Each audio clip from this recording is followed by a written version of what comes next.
The following Earth Angel media presentation is brought to you commercial-free as a gratuity from the sponsor producer named after the show. Please consider their message. Find other high-value shows listed at earthangelproject.com. Enjoy the show.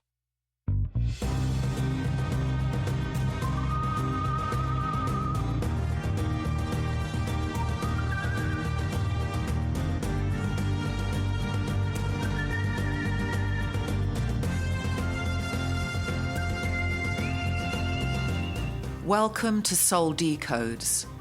Join us as we wander off the path to find the ideas that fascinate. We talk about spirituality, the mind, the ego, wellness, and hidden history with tips, travels, and tales. Charms for a better life. Welcome, everybody, to another episode of Soul Decodes. And this is, it's November 14th. This is episode 65. I'm Dr. Jolie Phillips, a holistic natural health doctor and also a world entrepreneur. I'm sitting with prolific author and thinker and philanthropist Tirri. And Sarah, we have a special guest today again. Yes, we do. We're doing pretty well with our guests. Yes, we are. I'm enjoying it, learning a lot, loving the conversations. Now, this is going to be really neat because I happen to know our guest, but you don't. No. So reveal yourself. So I'm in the presence of David Wright, and we're pretty good friends. We've known each other for a couple years, right. And probably for half of that time we've tried to get together right. for a podcast. So welcome to Treehouse Studio. Thank you for having me. And so tell us, in a nutshell, she's going to get into some nitty gritty because most of Sarah's books are about mental health. About really mental health and the journey Physical of the health soul, too, the spirit, the mind. But Sarah knows nothing about you, so nice. why don't? So Most you have got to work on your reputation. Most people are in your category; they know nothing about. So why don't you just tell us, David, who are you and what are you about, and tell us a little about your journey. Okay, well, I guess from the career side of it, I've been a physical therapist for just about 30 years now. And my, I guess my connection with Tia is more on the holistic side, but that was not at all the beginning of my path. In fact, I was the guy who made fun of the person I am now, the person. Oh, interesting. Wow. It's a lot of growth. Not easily. No, it never is though, isn't it? I dug my heels in the whole way. I was trained in a very traditional physical therapy setting. Can I ask you, Sure. what made you want to become a physical therapist? Did that run in the family or No. it was a natural inclination? I think it just goes back to I absolutely loved sports somehow I just, it wasn't even I wasn't even born into a sports family. Just I absolutely loved everything about sports, any sport. When I was in early college, I had this hatchback, old Datsun 210, and I had frisbees, golf clubs, basketball, football, roller skates, hockey skates, goals, tennis rackets, racquetballs. I never wanted to be in a situation where some guys would be like, "Hey, man, it's too bad we don't have a football. Right. We could play." And because I never wanted to miss out on this, so I just loved sports my whole life. So just obsessed with sports, really, and the human body was fascinating to me.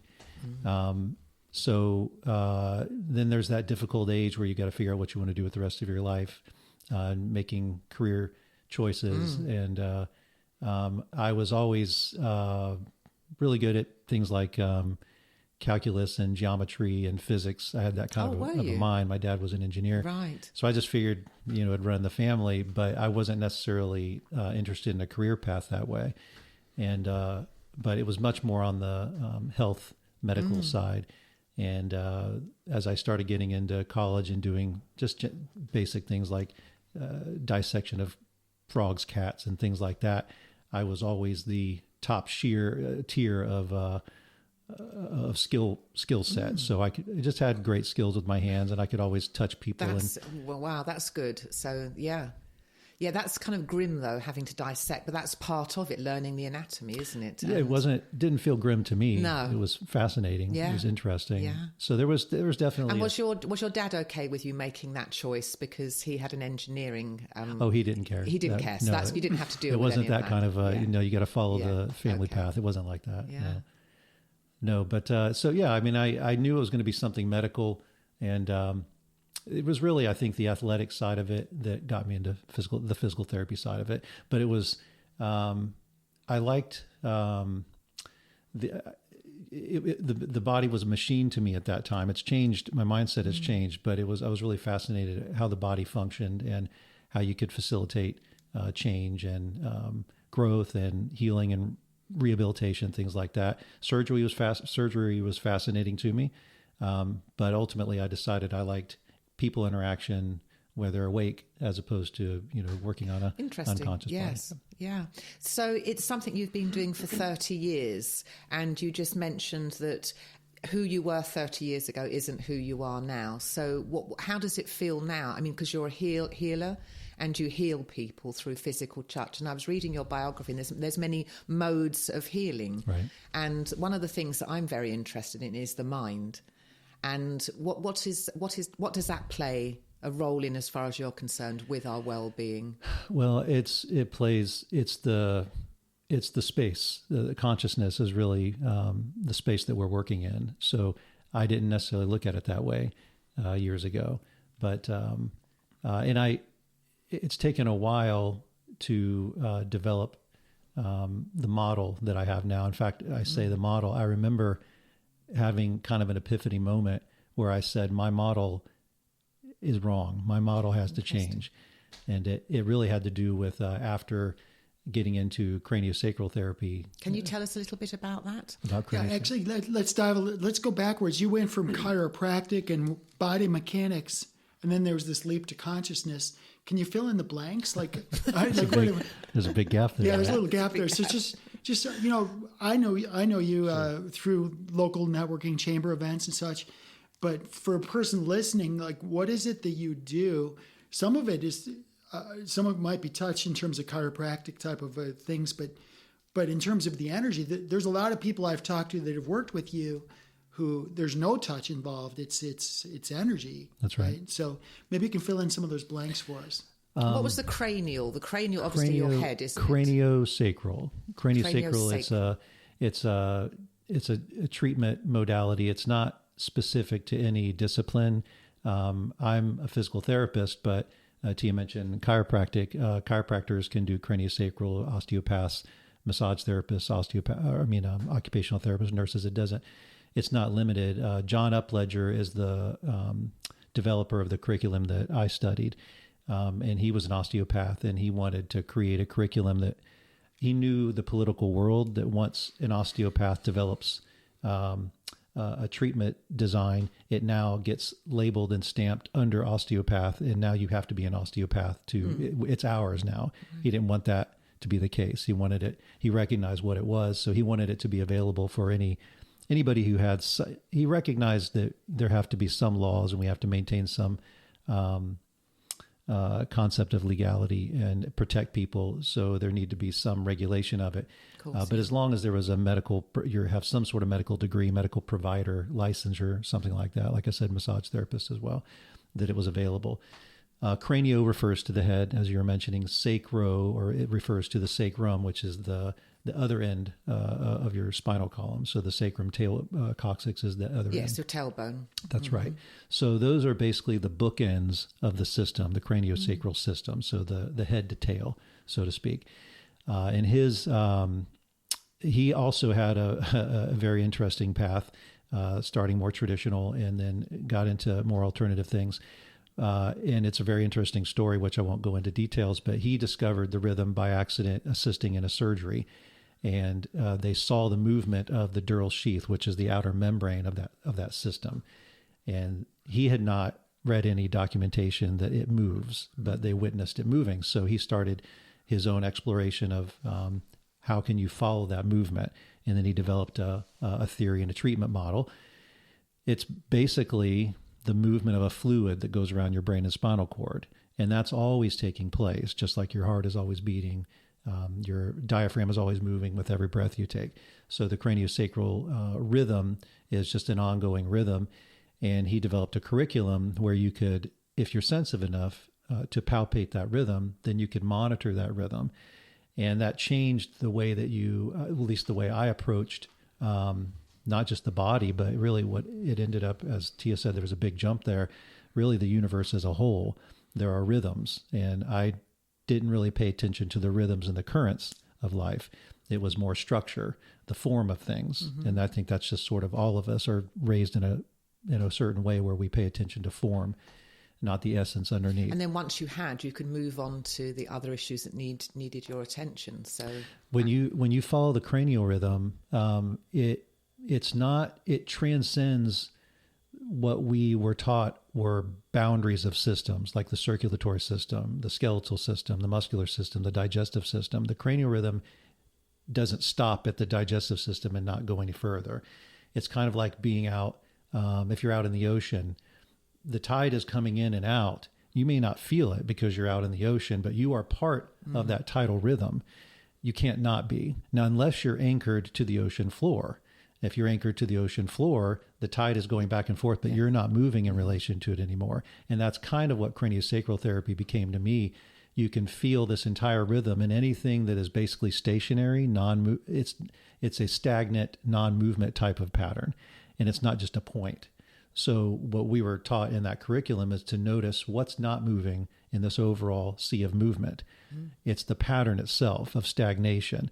And that's eventually what led to more of an energetic concept, because it's no longer, all the things that I felt like I knew didn't really make sense anymore in that world. I can't just label this as epithelial cells or a muscular cell or something like that, or fluids. It transcended all that. Yes. So once you start feeling these patterns, you have to try to build some concept or model of what is it that I'm actually feeling. It's not just fluid. We were taught, okay, there's a fluid that is moving at this rhythm, but what is the actual rhythm? What's the energetic basis of it? So that led to this process of practicing craniosacral therapy. I would only do it as a last resort initially. After I learned it, I kind of made fun of it still. I told you that was my mindset. You're making fun of yourself now. What am I supposed to be, this weirdo just sitting there quietly with his eyes closed, putting his hands on people? That doesn't sound right. But inevitably, when you're working with people and you're doing basic physical therapy treatments, somebody is going to not respond the way you think they should. So 2-3 weeks into it, their back is still hurting or their shoulder is still hurting. So what I would tell patients, and I would actually say, I learned this weird thing. I would tell them that. A couple of years ago, I learned this weird thing. I can put my hands on people. I can feel this rhythm. I don't really know how it works, but it's not going to hurt you. There's no adverse effects. You want to give it a try. So I never had anybody that said, no, that sounds weird. They always said, sure. And why is it something you do as a last resort? You mentioned doing it as a last resort. I did it as a last resort. Now it's what I do. Okay. But in the beginning, it was because it was too weird. I had my tried and true, approved, validated, objective, evidence-based, whatever way of thinking. The physical therapy model that I was trained in. And so when that failed, and it inevitably is going to fail at some point, okay, I'll try something that I can't explain, something that I'm not going to necessarily hang my hat on, but it's something I can connect to. What success stories do you have with regards to someone's healing, going from a really crappy situation to something that feels like they're liberated? A lot. There's really quite a bit. I can go back to, in the very beginning, some of those initial experiences still are, they still stick with me, even though I've seen a lot of things since then. There was a woman that she had several years of left shoulder dysfunction and pain, and she had been through many doctors, never had any firm diagnosis or firm imaging that showed anything. That's frustrating. Right. She couldn't get any help. She couldn't get any even real diagnosis that made any sense. And then there's no hope either, is it? Because you have nothing concrete to go on. Nothing was moving in any direction for her. And so she came to me, and I did my standard physical therapy things, and the same thing as everyone else. It wasn't going anywhere. And so I said, same thing. Hey, I can do this weird thing where I can feel a rhythm, blah, blah, blah. So she said, sure. And so I put my hands on her. And I should say a lot of things have changed that I can't describe in just a few seconds. But when I work with people, I would start to see in my mind almost like a hologram, like if you can imagine what a hologram would look like, it's translucent. So it's not fixed, and it's sort of vibrant, but I would close my eyes and I'd put my hands on people and I could kind of see something like that. It wasn't like an X-ray, like you see in the movies when people have these, or they can see these fields. I'm not denying that people don't see that way. That's just not how it is for me. It's not like a solid X-ray like that. So I could see where their body, the hologram of their body would be in a different position or orientation than what I'm seeing physically in front of me. Yes. Yeah. So I have a quick question for this. This is fascinating because you're talking about going from body and consciousness and energetics, and this is awesome because we talk about this a lot. The hologram. Many of us have this working model of our bodies that this is an avatar and that our soul or our consciousness is populating this avatar. You've gone from this very mechanistic viewpoint of the body now to this energetic. You're dealing with this energetic aspect in the consciousness, which I see as similar but different. But what is your viewpoint of our bodies now? Is the energetic the imprint that you've got that you interact with? Is that how does that relate to the avatar? I mean, what's your working model of that? It's working. It's not concrete for sure. I'll just give you an example. When I learned, so these cranial rhythms led to other things, and there are other rhythms. Another curriculum is visceral manipulation, and this other man, Jean-Pierre Brawl, developed a curriculum where you follow the organ movement. There's rhythms, and so I would work with these organs and feel these rhythms. And in time, I would feel this, what I would call a field, like an energetic field around it. And my initial model was, the cells, atoms, whatever is generating this is creating some field around it. So I'm okay with that. Until eventually somebody's going to come in who doesn't have that kidney, who doesn't have that spleen, who doesn't have that uterus, who doesn't have that appendix, whatever it is. And guess what I'm still feeling? I'm still feeling the energetic field. It still moves. So that was another one of those moments where my model, I think, is broken. Something's wrong. If the cells generate the field, then how could the field still be there and the cells not be there? Which we just talked about this. Remember I showed you, I might have sent you a picture, Sarah, of a leaf. I told you about it, but there was a leaf. And they showed the energetic aspect of the leaf, and then they cut the leaf and took the tip of the leaf away. Kirlian photography? Is that Kirlian photography you're referring to? Yeah. Yeah, and so you remove the tip of the leaf, but the energetic of the leaf is still there, which begs the question for David, what comes first, the energetic, and then the body fills in the energetic mold, the morphic resonance? Or, I mean, how is it the energetic and the body are related? That's my question. And we're talking about energy, but then there's also this kind of a tertiary, but it's actually common to both body and mind, or body and energy, is the consciousness. How do you discriminate? Like when I'm talking to a new client, I talk to them, I talk right to their consciousness. And I ask them, what is your desire? What do you want to happen? Are you emotionally attached to your diabetes? Do you want to be free of your diabetes? I want them to tell me, as a conscious divine person, what is your intention? What do you want? What's the outcome do you want? So they have an energetic aspect to them that is what it is, but I'm directly interacting with their consciousness. So I guess what I'm asking is, in your practice, how do you deal with the energy, and how do you deal with the consciousness? For me, I want people to give permission or extend a willingness or a desire for them to move forward. Do you deal with any of those things when you're talking with your clients? Well, it sounds similar to when Jesus would approach someone, he would ask them, what do you want? Right, exactly. I want to see, I want to be able to walk, or, I want my leprosy gone, something like that. So he would have them speak in intent as well. So that's a pretty strong precedent to what you're referring to. There's unconscious intent as well. And when I started doing cranial work, Upledger, I mentioned his name. He, being a physician, had this concept of an inner physician. So he referred to what he called the inner physician, and he wrote a lot about that. And he would basically say that here I am, this doctor who has all this training, and I don't know even a fraction of what something inside of you knows. What do we call that? So he called it your inner doctor, your inner physician. Love it. So he would say, what we're really trying to do in craniosacral therapy is engage the inner physician. And because that inner physician knows everything about what the issue is and what's wrong and how to fix it. But it's unconscious to the person. That's right. Yes. And he didn't like using the word unconscious because there was so much baggage with certain psychiatry terms and Freud. Subconscious. He used the non-conscious. Non-conscious. And it's semantics. Yeah. It's tomato. Yeah. But he just tried to get away from the baggage of what people might think of some woo-woo unconscious, concept. But that's essentially what he felt we were working with, is some concept of their unconscious self. But it had intelligence, tremendous intelligence, wisdom. Wisdom, yeah. And so he would dialogue, he used that term, dialogue. He would have a conversation with the person's inner wisdom. And he has lots of stories about that. I've done that as well. Yeah.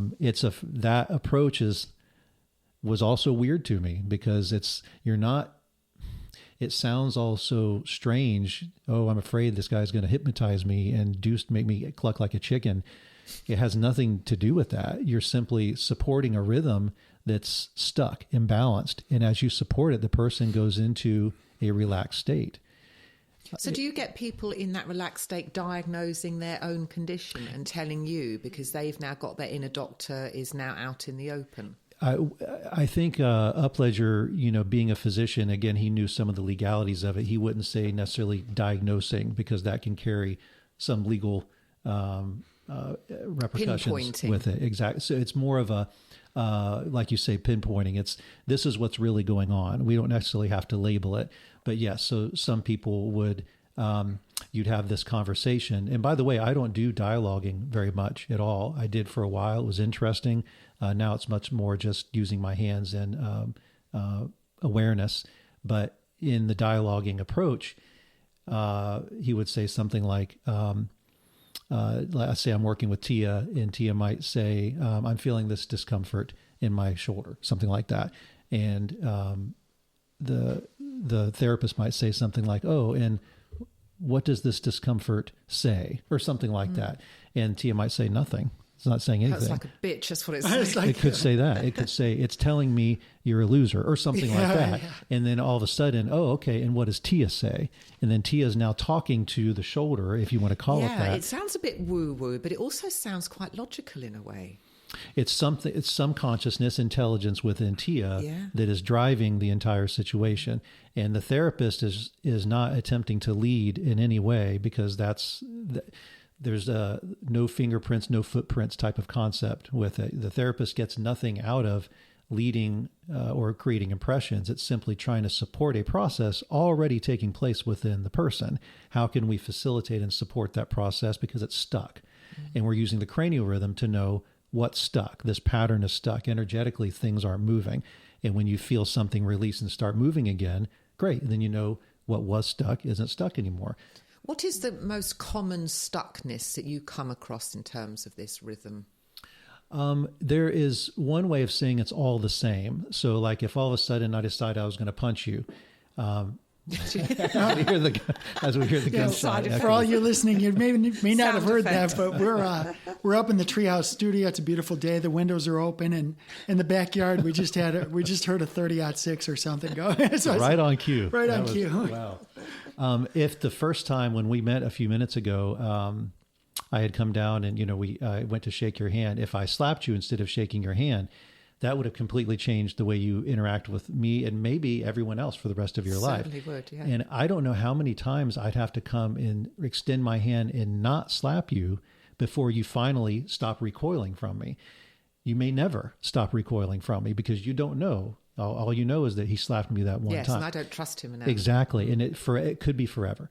Or it could be 500 times that I shake your hand without slapping you, that now you actually extend your hand as well. I don't know. Should I be offering you grace? Yes. That's right. So everybody has a recoil. There's a reluctance or resistance. So across the board, I don't even necessarily try to label that. It's just it's whatever that is. It's a recoil. I call it resistance or stagnation, stickiness, something like that. And when I start trying to label it, it starts to just create something that's not actually there. We can maybe say there's some fear involved, or every unpleasant emotion is unpleasant. So we recoil from it. Every unpleasant thought, we recoil from it. So it's the recoil itself that I'm picking up on. I'm not trying to label you're recoiling because of such and such. So again, going to the essence, when we start labeling it, we're up at that form level. So when I'm doing work with people, I'm not trying to say, oh, it's because David slapped you the first time he met you. I honestly, as the therapist, don't care. I'm holding space for them to be in that stuck state and then work through it or not. They're free to do what they want. I'm holding presence and space for them to do that, but I'm not trying to push them through it and say, you need to get over this. It's that fear that you've been stuck. That is now trying to push. That's trying to lead the session. So it's the holding space. And it's got to come from them. Always. And again, the therapist is, when people call me a healer, I get it. I get why they're saying that, because here they were hurting and now they're not hurting anymore after I put my hands on them. So being in your presence made them better. So it feels that way. So he must have done it. It doesn't feel that way to me. I hold the space for it. I observe things changing. I observe the recoil, not recoil anymore. I call that a release.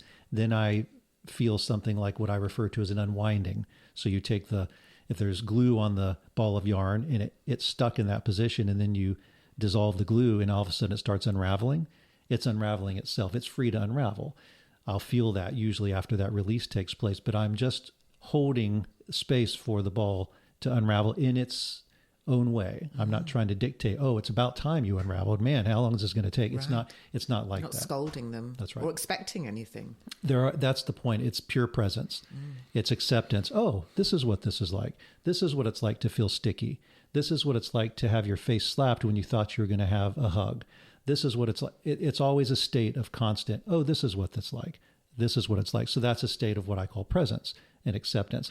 That was lacking in the moment of traumatic experience, where there was an overwhelm to whatever the system could handle. Acceptance and presence wasn't lacking. We were trying to get away. We were recoiling. We were somewhere else. It's fascinating. I met someone, and I can't remember her name, and it was a shindig that you had about a year ago, and your name came up.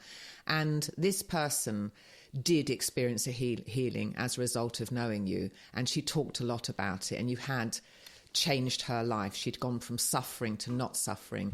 And that must be really rewarding for you to know that whether it's you doing anything tangible or you're just holding space, whatever it is, you're improving someone's life. So that just must feel, just on a personal level like you're adding something, right? I mean, you're making a living out of this, and it's something you're good at.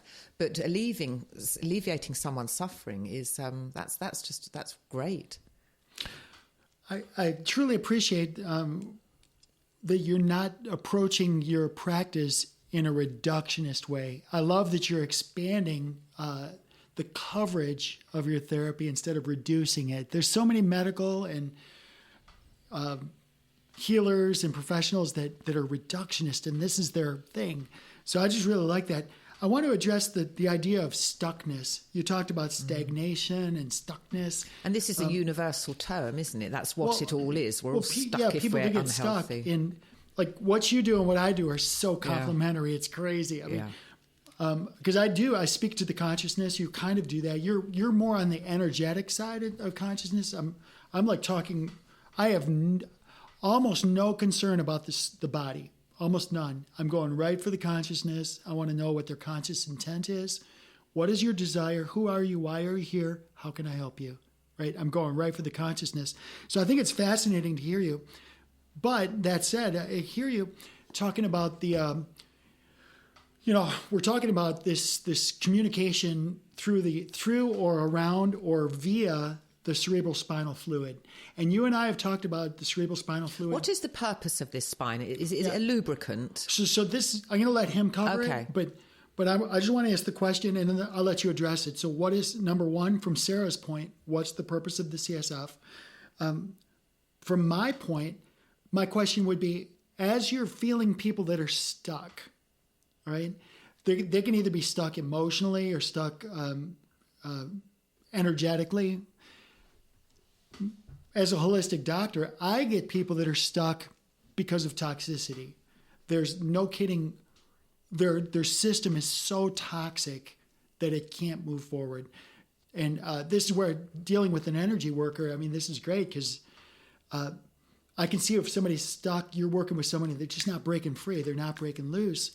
I would love an opportunity to go and see if I can help detoxify their cerebral spinal fluid, because in my world, the CSF can't be any more pure or clean or powerful than is the plasma.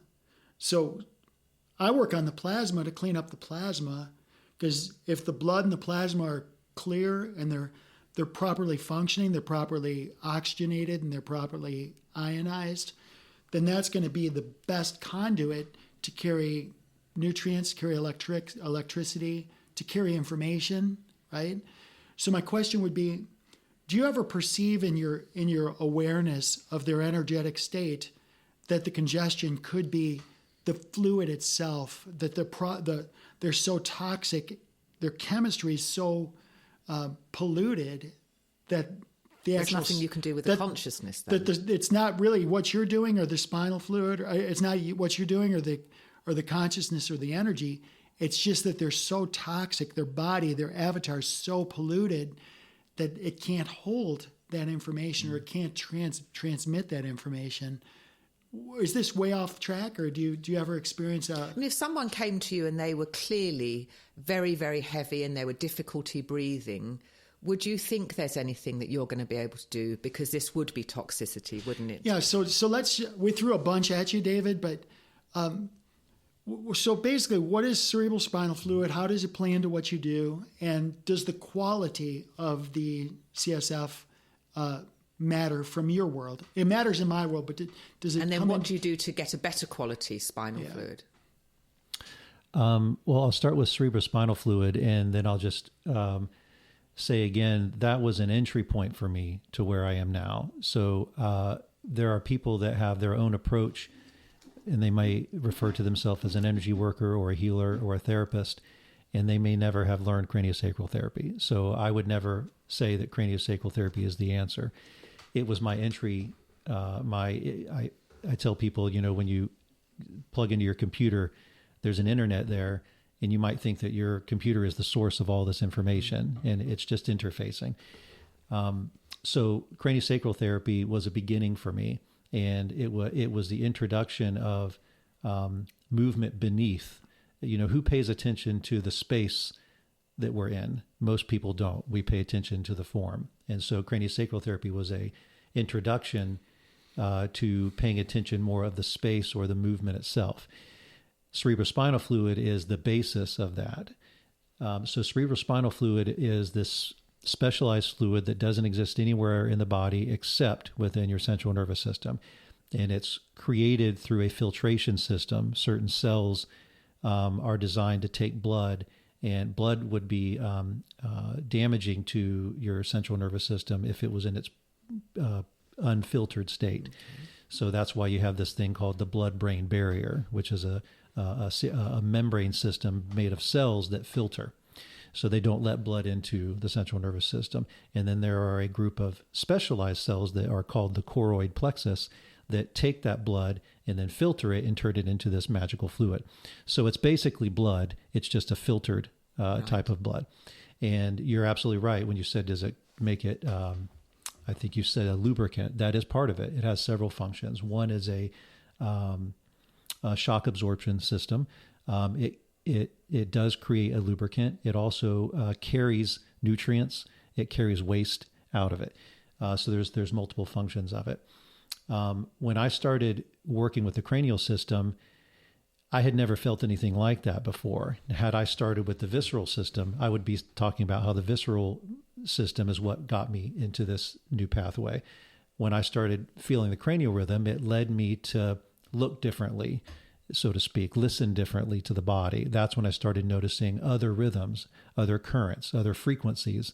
I started noticing, how do I know that's there? How do I know that that's stuck and that's moving? What am I paying attention to? So it was an exploration in my own awareness. And you were asking yourselves these questions? Sometimes consciously, intentionally in my own mind, and then it just became more of a general state. How do I know that's not my resistance that I'm feeling? Things like that. So it became an exploration in awareness. And that moved on beyond just craniosacral therapy.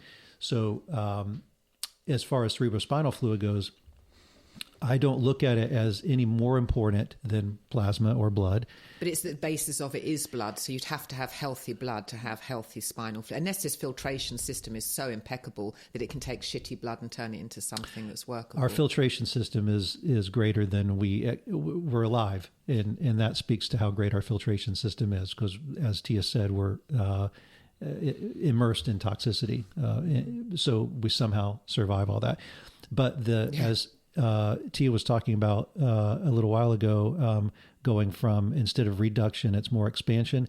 It's the same concept. I really don't focus on cerebrospinal fluid in my sessions. The model of how you follow and feel the cranial rhythm is based on cerebrospinal fluid movement. That was useful in, where do I look? What would it even feel like? You have to kind of ask yourself, what am I even looking for? So if you have this concept, okay, the cranial system expands and contracts roughly this many times, and we're told it's about 6 to 12 cycles per minute. Okay, that at least gives me a concept. Yeah. And what would that feel like? Well, imagine a big water balloon that was the shape of your head, the shape of your spinal column, all the way down to your tailbone. Now imagine that was being filled with water. And imagine that was being drained. Deflating, yeah. Well, what might that feel like? If you put your hands on someone's arms, what would it feel like if that balloon inside their body was expanding and contracting, elongating and shortening? What might that feel? So you have to start somewhere. And so the concept of cerebrospinal fluid isn't something that I just sit there at all times going, what's the cerebrospinal fluid doing? What's it doing now? I don't really care about the cerebrospinal fluid more than what's the bone marrow doing? What's the lymph doing? All those things are important.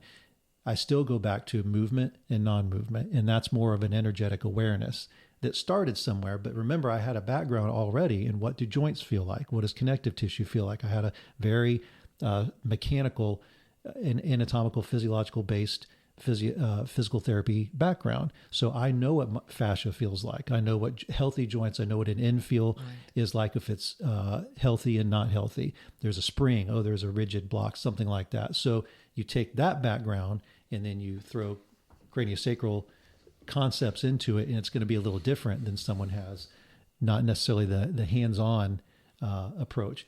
Yes, they're going to be a great craniosacral practitioner, but they're not going to, a session with them is not necessarily going to look the same way as it would with me.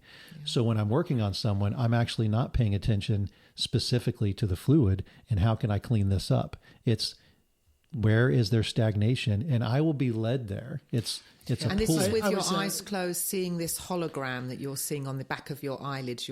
Is that how you're leading yourself there? It's through feel. It's through physical. I can physically feel it with my hands. In addition to that... And what does that feel like? Is that a pulsating, or is it a warmth? Is it anything tangible? It's really everything you can think of all at once. But it's also, think of a magnet, how if I was the first person to ever produce a magnet in the world, you'd think I was some sort of wizard. And how are these things levitating on their own? And how do I feel the force pulling me and pushing me? Reverse the magnet the other way, and now it's a repulsive force. How is that happening? There's something like that, but it's not limited to that. But coming from somebody who was very, again, I had great skills with my hands. That's where it started with me. That was kind of always my bread and butter. It's going to be different from somebody who, like Barbara Brennan, is this woman who was an astrophysicist and wrote these books on seeing auric fields. She's got a totally different approach of seeing. I say, I don't really know what she sees. She describes it, but I don't see what she sees. Yeah. So she's connecting to the field, but I connect to it very, very easily through tactile sense. Then I start feeling it in my body. I close my eyes. I see this imagery. I see sometimes colors, shifting images, waviness, layers in front and back. Very, very difficult to describe. And can you translate that information to something tangible? All these waves and shapes, they're meaning something. Sometimes I will say something like, "Oh, that is a portion of, the upper lobe of the lung." And that was the nature of my question, because the reason I asked about this, the quality of the cerebral spinal fluid, is because it seems to me if you're getting a very clear image and picture of this person in front of you, that you would be able to perceive the level of efficiency or the toxicity or any blockages associated with the quality of the fluid. Because I know I can with the blood. Like I can tell in a minute if somebody's blood is not powerful. Okay. So I was just asking more from a clinical perspective, but I wasn't suggesting you're doing reductionist thought about what's going on with the fluid. I was just more interested in the energetics associated with the fluid and if you could pick that up or not. That stagnation or recoil could be held in any fluid, in any tissue, in any joint. So why would I care if it's in the capsule of the shoulder or the knee? Is the synovial fluid? To me, again, it's the recoil itself. It's the essence of recoil. That's what's important. What screen it's being projected on into the body. Who cares? That's, as the therapist, I'm not saying truly who cares. I'm saying as the therapist, for me to hold space for it and give it the support and the presence and the acceptance, it can display itself on any cell, fluid, structure, atom that it wants to. It's irrelevant to me. It's interesting you say that, because a lot of times in my world, the manifestation of the so-called disease, the stuff, whatever it does, it comes out in usually the weakest spot of the body. Right. And it shows up there. So, and that weakness preceded whatever is coming up now. I get that totally. You're speaking my language there. Quick question for you. When I hear you describing the layers of energy and it's coming and going and there's different colors and such. It sounds like an acid trip, doesn't it? Well, I was just going to say, the past two guests we've had, have had amazing testimonials, experiences with plant medicine. And you're getting to that space without it, unless you are. I don't want to take away from what we're talking about, but I want to see if you have any opinions or any experiences with plant medicine, hallucinogenics, mushrooms, anything. I have no experience whatsoever, and I can see how it would sound like a trippy. It sounded trippy when you're talking about it. It is a place. People ask me all the time when I'm working on them, doesn't this exhaust you? And I say, are you kidding me? Where else would I want to be? I'm in this place of some semi-bliss state of... Interesting. No, I get that, because people ask me, do you ever get tired? I never get tired. No, you really don't. No, I don't. It's like, what he's saying is gold. Like when you're in the mix and you're just connected and you're helping this person. And what's causing this bliss? Is it because you know or you're anticipating being helpful to another human being? Or is this you've disconnected from your thinking mind and now you're in pure awareness? Because I meditate a lot and I can tell you that when I'm in pure awareness, I do feel this bliss. I can enter in and out of bliss. I could be driving my car. I could be planting a plant. Right. But this blissful feeling and it's transitory, but it's a very nice feeling, but it sounds like that you've entered into that. But we've talked about this before. Even if you're playing bass or whenever you're in your zone. Well, you've got to have an empty mind. You can't be uploading thoughts. So that's obviously where you are. But David's in his zone. It seems like he's in his zone, and that's in awareness. In awareness, yeah. I don't think it can be where he practices. I don't think you can be there without being completely present and completely aware. Is that fair? I would say absolutely. There is no attempt to heal the patient. There's no agenda. It's not agenda driven. From their point of view, it is. They're coming to you to feel better. Right. And again, it sounds. I know what it sounds like as I say that. It sounds apathetic. It's a state of neutrality, of pure acceptance, unconditional acceptance. Meaning, again, it's observing, this is what it's like when you take the lid off of a boiling pot, oh, that's what that's like. That type of freedom. Oh, this is what it's like when the pot goes. Oh, this is what it's like as the pressure builds. Oh, this is what it's like. I can't get out of it. I can't get out. You're in that state. I'm not trying to get them out of this boiling pot, or there's no attempt. It's just holding the space. The process is already there. So I think I would not be effective if I tried to rescue them and save them and get them out of that. If I was trying to heal them, quote unquote. But the fact that they're with you is their attempt to rescue themselves, isn't it? That's why they've come. I to think see the you. entire thing is their process. I am supporting them, and I use the example with patients all the time of a spotter. If you've ever been in the gym and you see somebody bench pressing or something like that, maybe they have 200 pounds on there, and the spotter above them sees the exact moment where they're starting to fail, and they tap on the bar, maybe 2 pounds. The lifter is now pushing 198 pounds, but they're giving the credit to the spotter for saving them. That's a great analogy. I love that. If they didn't catch them at that exact moment, all 200 pounds crushes down on them. Now the spotter has to try to lift and rescue this 200 pounds. If they are present and they know exactly the moment to tap the bar, that's gold. They barely do anything. And the spotter is saying, you think I lifted that? I didn't lift that. I touched it. I touched exactly where you needed. Right. You pushed with 198 pounds. Okay. If I'm sitting there, I'm going to exhaust myself if I'm lifting 200 pounds and we're doing 10 repetitions or something like that. Oh, man, that's gold. I love that. Thank you, because there's been 100 times where I've been spotting people and I literally put 2 fingers under that bar. You can't lift even 2 pounds with 2 fingers, but it's just the presence. It's just being there, at the right moment. And they say, and then they finish their personal best. It's like, oh, thanks. And I'm like, I didn't even touch that. I swear to you, I didn't touch it. And I love what you said. I'm going to take that. No, I love Are they that. feeling some of your uplifted energy in terms sometimes. of feeling blissful? Because do you know what Shakti Put is? It's what the gurus had in their ashrams. Just their high vibration, if they got in the proximity of someone or touched someone, they would get a whack of the bliss that this guru is feeling, and it would just bring them out of some... Sometimes. So, Barbara, I mentioned Barbara Brennan a little while ago. She did some kind of study where she... They put some kind of measurement devices and recorded EEGs of the therapist's brain and the patient's brain. And then they were also monitoring whatever that frequency, the 7 point something of the magnetic frequency of the Gaia. It's Gaia, the Gaia frequency. And somehow they noticed... Which is also, I think, related to theta, brain there was theta. a moment where the therapist their brain waves were in the same phase as the earth waves. And then shortly after that, the patient's waves were in phase as well, aligned, and then the so-called healing moment would take place.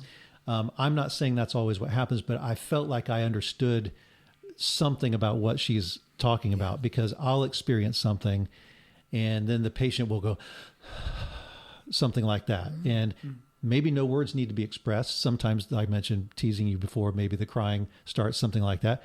Doesn't matter. There was a patient earlier this week that I was doing a remote. Tia mentioned I don't need to touch the person. I was doing a remote session. We're not even talking. I have it on mute. I don't even know where she lives. She was experiencing something on her end that I didn't know.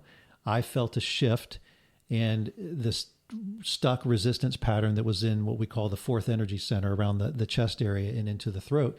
I felt it release. All I did was say, there's a release. But then what I felt is this opening of what we call the crown, or the seventh energy center. And I stayed there for quite a while. I felt it expand, blah, blah, blah. And then so on and so on and so on. The whole session went on. We talked about, with the patient, I talked after the session.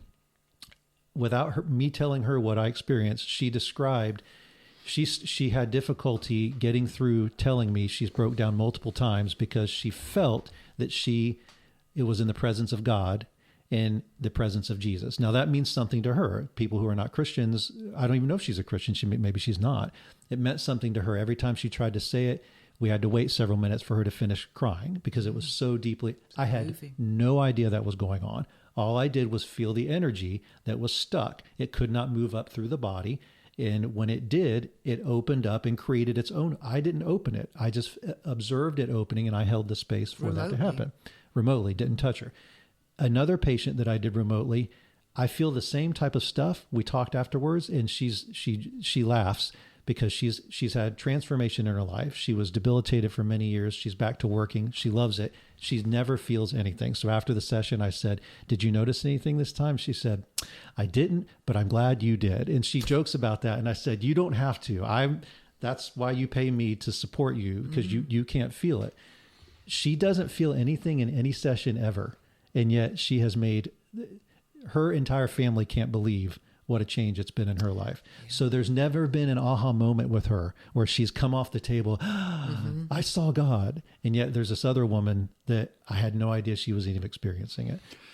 So David, as people are listening to this episode and they're hearing us talk about energy and consciousness and, all this stuff and beryllium photography, and how does somebody put this together? If an average person listening to the show is just listening in, how do they know if they or somebody that they know can benefit from talking to you?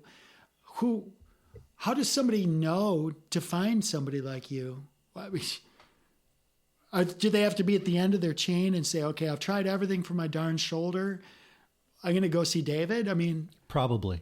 Is that right? Yes, that's probably 99% of my clientele. Oh my God. Because why would you go to some weirdo woo-woo, by the way, me too. talking about energy, and God showing up in a session and lava lamp energy movement?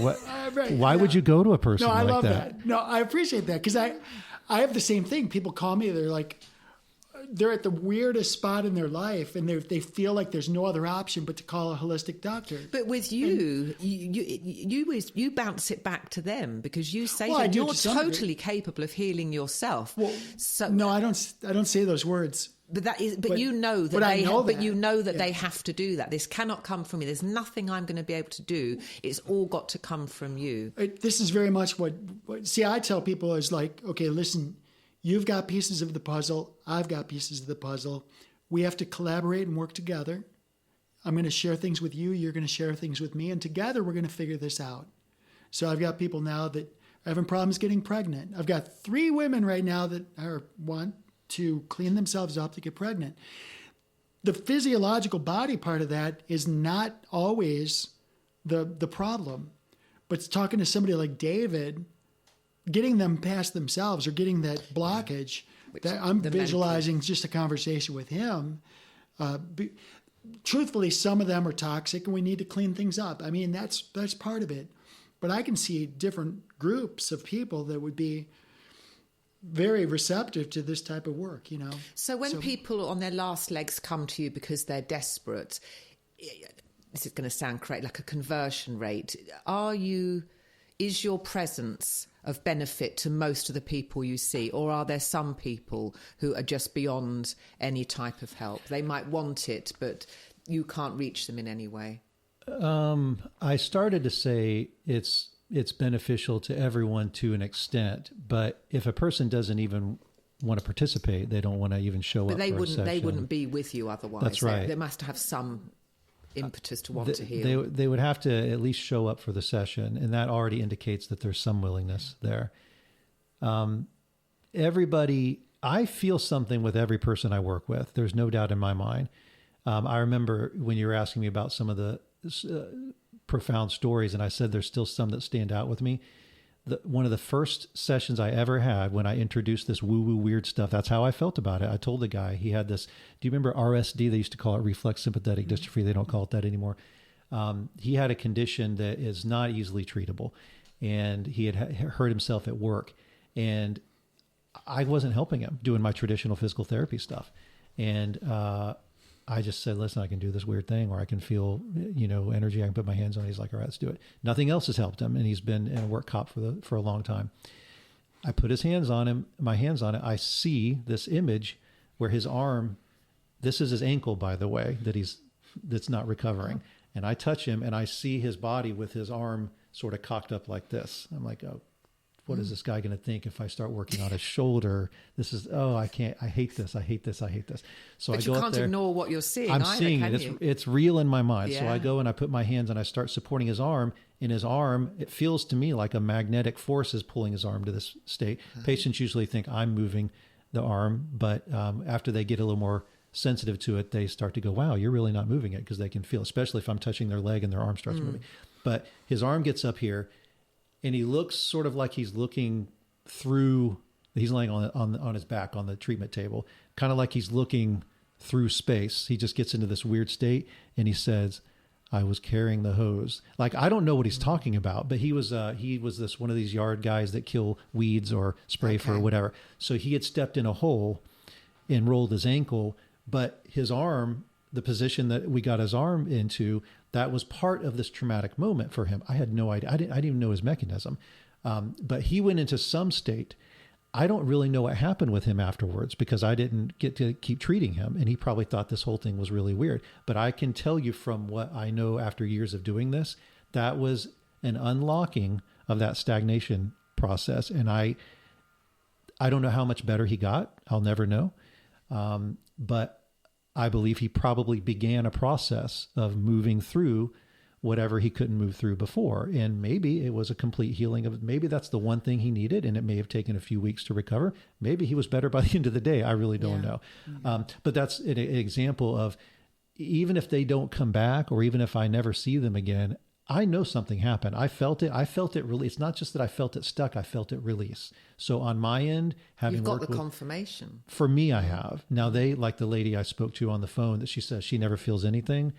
It's for her, it's the proof's in the pudding. Yeah. She feels more. She's got her life back. Absolutely. And by the way, she was one of the hardest people for her family to get in. It started with her grandparents. Her grandfather had this miraculous 1 session healing of his knee. The grandmother had something, the mother had something, and they lived in Minnesota. They wanted to fly him down. I said, listen, don't put all that money into coming down like I'm some sort of wizard guru. I don't know what's going to happen. I didn't know these things were going to happen. That's exactly, it's too much pressure on coming down.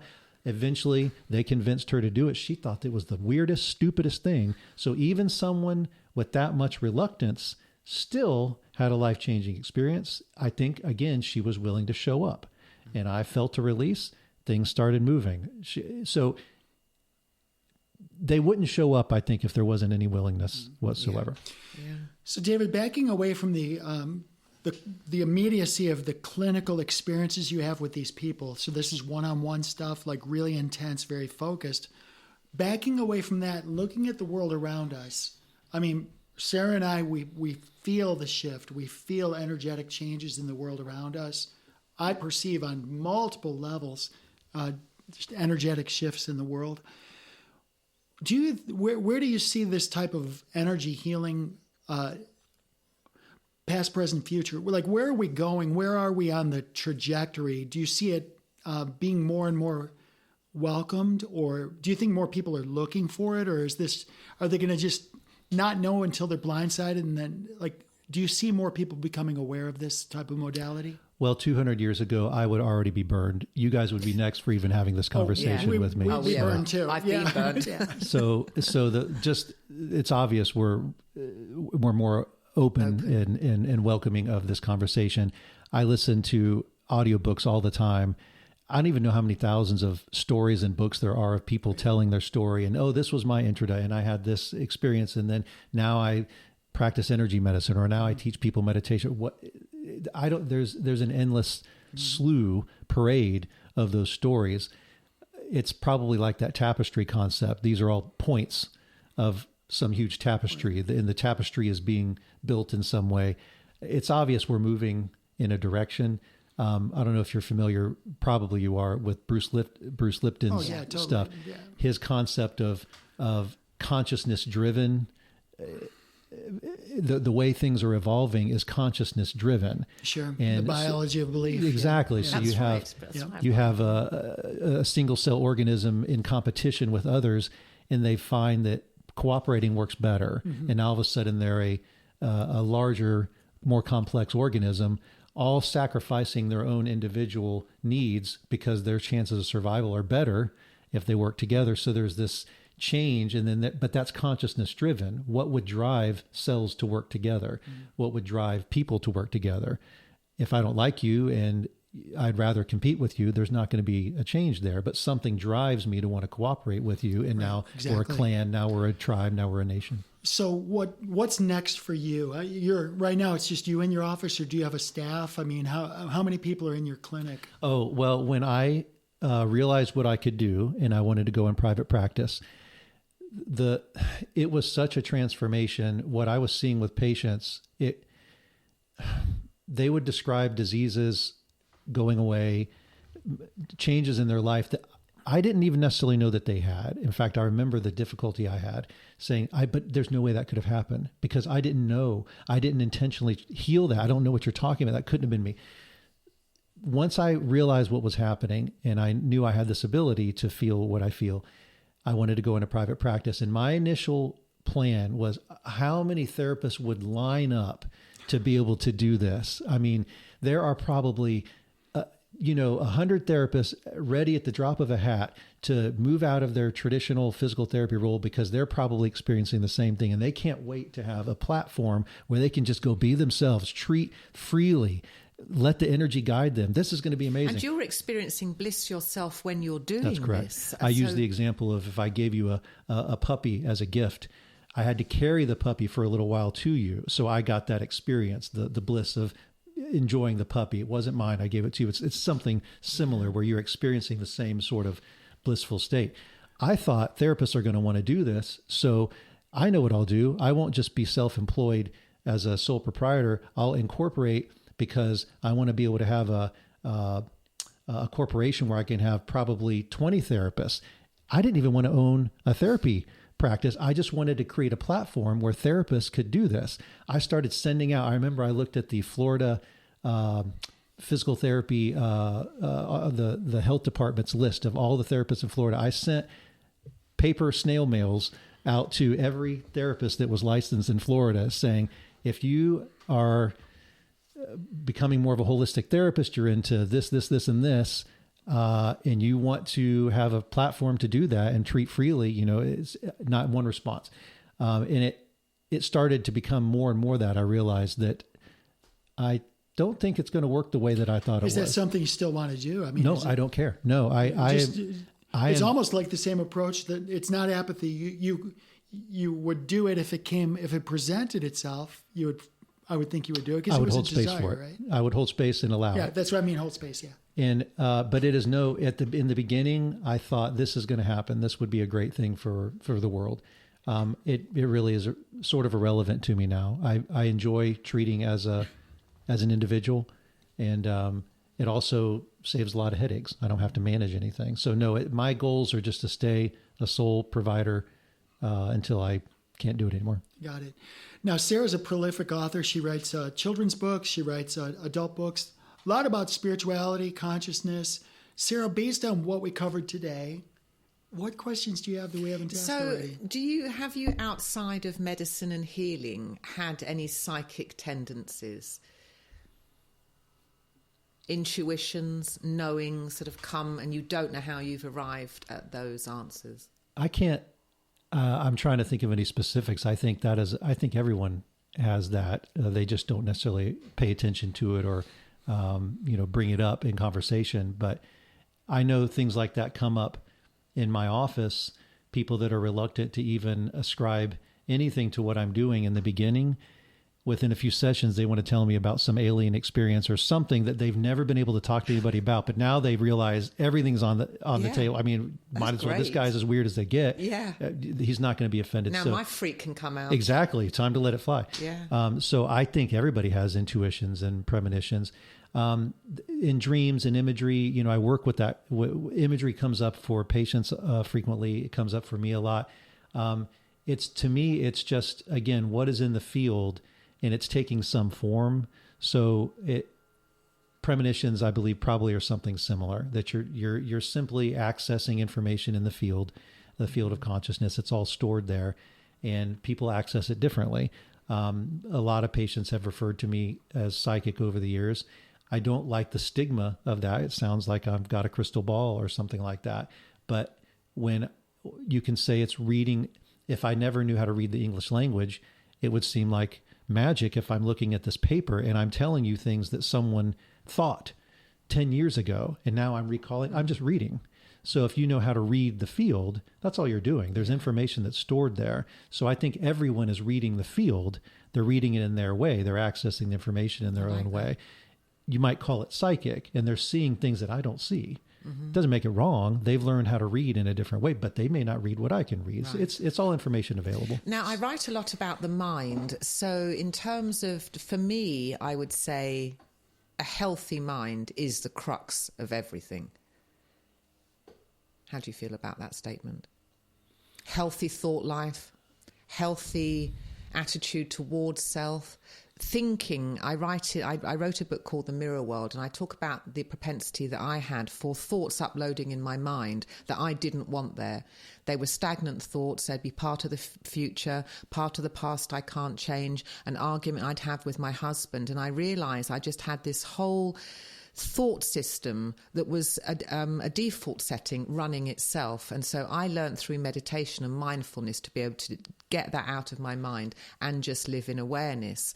Once I was able to do that, I felt healed and happy and have done for years. But my problem was in my thinking. Sure. And it was to do with a lot of trauma I had as a kid that I had to work through. You were carrying baggage like we all do. And you can't It was my inability to not control my mind, which was the issue. You can't be very efficient and powerful when you're carrying all that baggage. Nobody can. So when you learn to let go of that baggage, and that's really what trauma is, you're just protecting yourself. There's baggage. There's no way I can open that box. It's too painful. So we're going to wrap up because I know you have other appointments, and I'm grateful to you, David, for coming to Treehouse Studio. I do have a question. You know, we talk a lot about your experience as a clinician, as a healer, your interaction with other people. But in terms of David Wright, the man operating, you know, you've got your soul journey, right? So here's David moving through the space. You've got your chapter now where you're the healer and doing this thing. But to what degree to you, like you've been talking about being reactive to the field and interpreting the field, which to me, I pick that up as a passive interpretive action. But to what degree do you deploy your consciousness into the matrix, into the field? Oh, wow. That's a great question. Well, personally, there's just on a personal level, yeah. You know that concept of if I get in the pool and there's 20 other people in the pool, I'm affecting all of them just by my presence in the pool because the water level has risen to some degree. It's a morphic resonance. So I know I'm affecting it because I'm in it. Because I have a tangential question. There's a follow-on question. But so we acknowledge that our presence alone affects what's around us. Right. Well, according to Rupert Sheldrake, our presence allows other people, once we've elevated our vibration, having done that to ourselves makes it easier for other people to do the same. So it's by default that they can benefit to some from extent. your presence. So I'm going to follow up with something very personal to me that I personally do. And I literally bathe people in energy, positive, loving, unconditional energy. So an example would be I go to the store and I see a family squabble or some dissonance within a family at the post office or store. I will literally be there and I will literally visually hug the whole group just in an infinite love and I will literally see them change. Now, here's my question. Without their conscious willingness, am I transgressing them? By biasing the field? Honest question. By biasing the field, am I transgressing them, or should I allow them to be in that space? Because I do see differences within moments of me bathing them with this positive How could it energy. Be wrong if you're uplifting Well, them? because it's not, I'm not You asking, think you're worried about you interfering with their free will? I'm not asking their permission. That's right. Right. So I'm wondering, what's your take on that? I have some convictions about always having permission. That doesn't mean I have to have a verbal when they come to the office. They're giving me their permission. They wouldn't come without they're not. And I mean, I'm not dragging them into my room. Well, what if there was no intention for me to bias the outcome? Like you're entering your clinical environment without biasing the outcome. Sure. What if I came into the pool and I was bright and I was singing a song and just enjoying life? and it happened to bias somebody else. I'm not sure that there's one answer to Yeah. that. I mean, so if you come across a person drowning and you say, do I have your consent? They're under the water, they can't give you their consent. Maybe they're already drowned and you pull them out and you start giving them CPR or something. So that's a, kind of a ridiculous well, no, that's a example. very, No, I think that's very fair because, Me too. Yeah. because I've acknowledged this. I've seen so many people, they must bottom out. To what degree people have to bottom out? They have to go through hell to get to heaven. And so I don't want to interfere if they're in the process of bottoming out so they can come and resurrect themselves and ascend. I don't want to interfere with that process. So with you then, when you walk into the post office and you can see a tricky situation, you want to come with all your energy, you could say, have you said to yourself, is my presence needed here, or should I just back off? And that would be a prayer to the universe, because you have the capacity to uplift people. Well, I think you're at odds with it because you're wondering if you're interfering with their free will. And that's a really good perception. So again, when I enter that world, I don't want to interfere with their divine sovereignty, right? That would be when you would ask permission then. Well, this is where I would say, to whom do I ask permission? God, the greater field, the source. greater field. Yes, angels, whatever. So that's where the intuition comes in. Yes, exactly. Is this person drowning because they need to experience that near-death experience so they can enjoy life? Or do they need my help? Yeah, and that's where you have to be in touch with your greater atmosphere to get that guidance, because you've got the power, obviously. Fair. Did you ever read that autobiography of a yogi with Yogananda? I've not. Paramahansa Yogananda. Have you read that? Yes, I have. I've listened to it. Okay, you should so listen to I it. guess I'm gonna It's have on to, YouTube. right? Yeah. There's great, magnificent feats that his guru teacher he observed and then he performed himself, so miraculous type things. One of them that he described was, I think it was a deer, and the students were all upset that this deer had died, and he supposedly, according to the story, resurrected the deer, but he was told by the deer, what are you doing? Mind your own bloody business. What the hell are you doing? I didn't want this. That's I had interesting. lived. Oh, I had that's lived. fascinating. I had lived my life. I had finished. Oh. Yeah, you've just Well, interfered. thank you for sharing that. I mean, this is good for me. That might actually help you. That was going to help me. So, David, I want to respect your time. What closing thoughts? Has this been a good experience? It's been great for us. I've enjoyed it. Yeah. Yeah. It's been great. Sarah, Yeah, closing you're thoughts? fascinating. Oh, thank you. It's unbelievable, and you look very happy. I can feel happiness around you. That's nice. I think you've got a really good job. I think it's useful. I believe in reincarnation. So for me, this would be in your life plan. Do you feel that you're doing what you were born to do? I didn't know this at 20, 25, 30 years ago, but I do. You do. Looking back, you can see that this is all supposed to be happening. I can see my religious upbringing, what role it played. I can see the political upbringing. I can see the medical upbringing. I can see how I had to fight and kick and buck and dig my heels in a certain, you said, hitting rock bottom, sometimes emotionally, sometimes intellectually, whatever it might be, to create a contrast in your life, something to... Yeah, we talk about contrasts all the time. We're always talking about this stuff. Well, David, in closing, do you have any final thoughts for any listeners that are kind of new to the space just before we wrap up? If they're new to the space, I was new to the space, and I'm constantly reminded when people, that it looks like there's a horn growing out of your head, that people look at you. I don't know if anybody ever gets that look. I do. When I talk, people are going, what is this guy on, type of thing.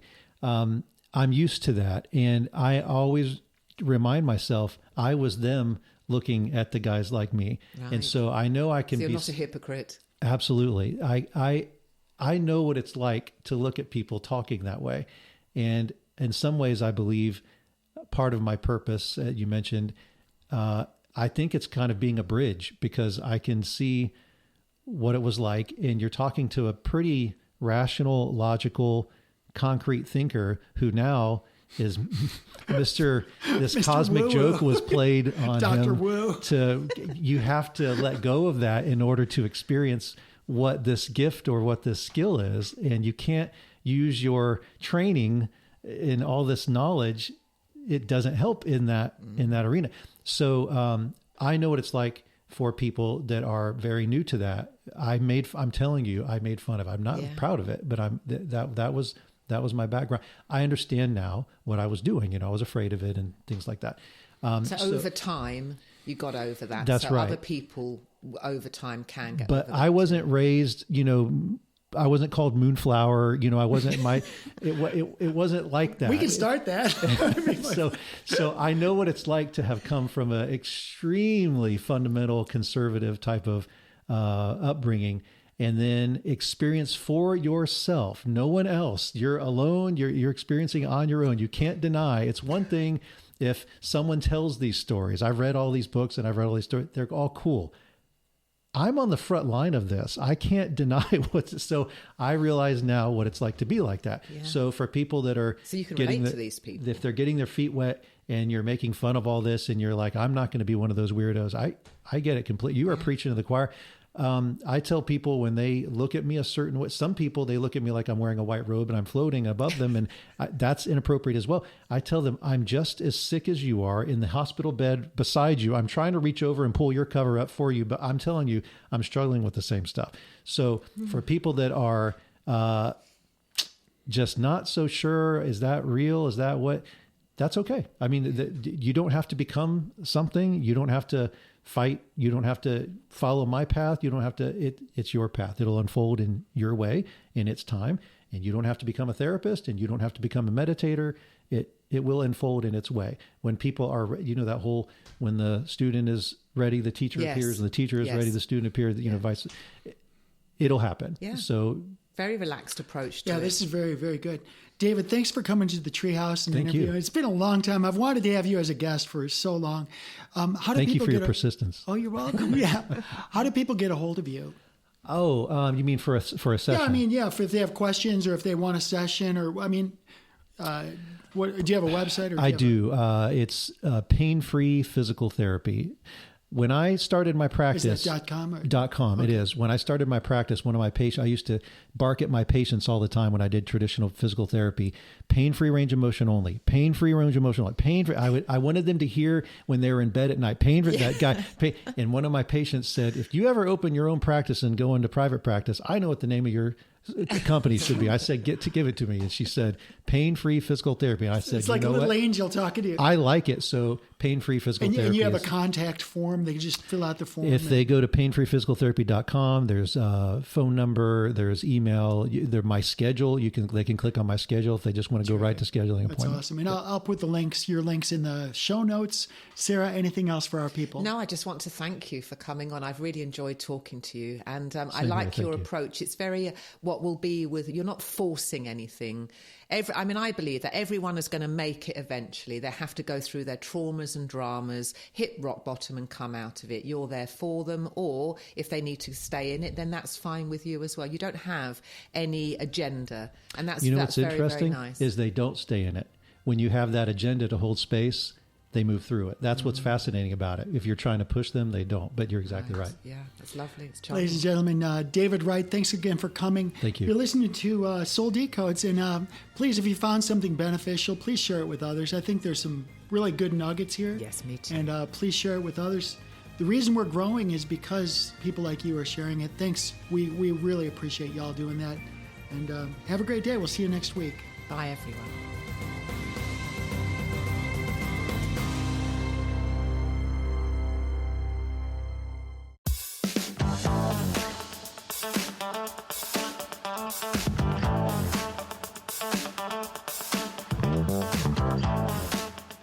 Soul Decodes, a featured presentation, airs every Friday on the Earth Angel Media Network.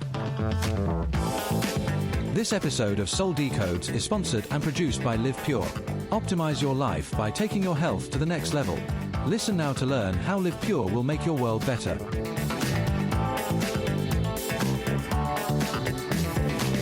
Live Pure is an American-based distribution system of online portals that give discounted access to clean, potent, natural, and ethically sourced healthy solutions for fat loss, muscle gain, clean skin care, immune system support, whole body cleanse, physiological balance, and performance support for athletes of all ages.